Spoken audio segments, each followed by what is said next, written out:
Anche l'ASP di Agrigento è stata informata lo scorso 9 gennaio del nuovo virus cinese, identificato come coronavirus, che è di una grande famiglia di virus respiratori che possono causare malattie che vanno dal comune raffreddore alla sindrome respiratoria medio-orientale, MERS e alla SARS. Le autorità cinesi hanno detto che la trasmissione avviene da persona a persona, verificatasi anche casi tra il personale sanitario cinese. Gli uffici regionali dell'assessorato alla sanità, in stretto contatto con quelli provinciali, così anche l'ASP di Agrigento, attenzionano l'evolversi della malattia, evitando al momento allarmismi, ma ponendo la massima attenzione all'evoluzione del fenomeno.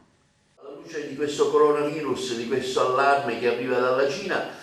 l'ASP di Agrigento cosa fa?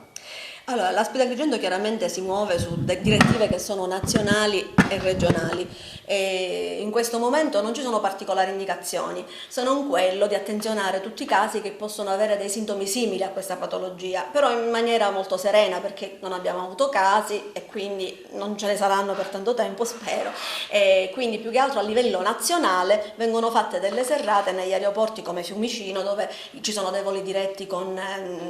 questi paesi colpiti. E quindi diciamo che è un meccanismo che viene protetto a livello nazionale da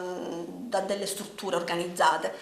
E questo. Il consiglio che si dà ai nostri ospedali, e d'altra parte è giusto che ci prepariamo a un eventuale, diciamo, possa essere anche noi coinvolti, e appunto attenzionare, fare diagnosi di caso in maniera più precoce possibile. I sintomi, come ho detto, sono febbre, mal di gola, tosse, cioè sintomi comunissimi alla comune influenza, per cui io per prima cosa consiglierei tutti quanti, quelli che ancora non l'hanno fatto, di vaccinarsi contro l'influenza, anche per non confonderci con i sintomi. La campagna di vaccinazione antinfluenzale è aperta fino al 28 febbraio, i nostri medici di famiglia hanno tutti i vaccini, per cui, e se non ne hanno io li posso fornire perché ne ho, e possono essere vaccinati con serenità. Quindi questo è il primo consiglio che do.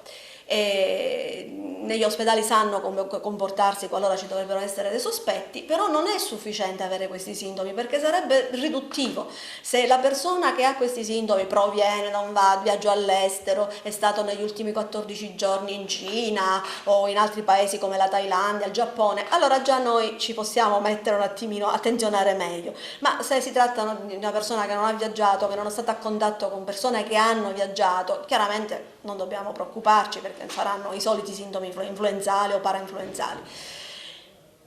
Questo è un consiglio di base. Che dire? Cioè, il nostro mondo ormai è un piccolo mondo,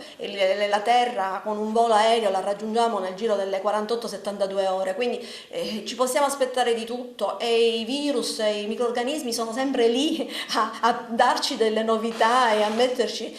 a sottoporci a degli sforzi nuovi. Io dico che come stiamo lavorando, lavoriamo bene, siamo tutti allertati, le notizie che ci danno i giornali sono dettagliatissime, sono quelle reali, per cui non c'è da pensare che si nasconda altro dietro queste. È chiaro che questi paesi dell'est sono sempre una risorsa per i virus e per i germi, per le loro abitudini probabilmente, questi rapporti con gli animali che sono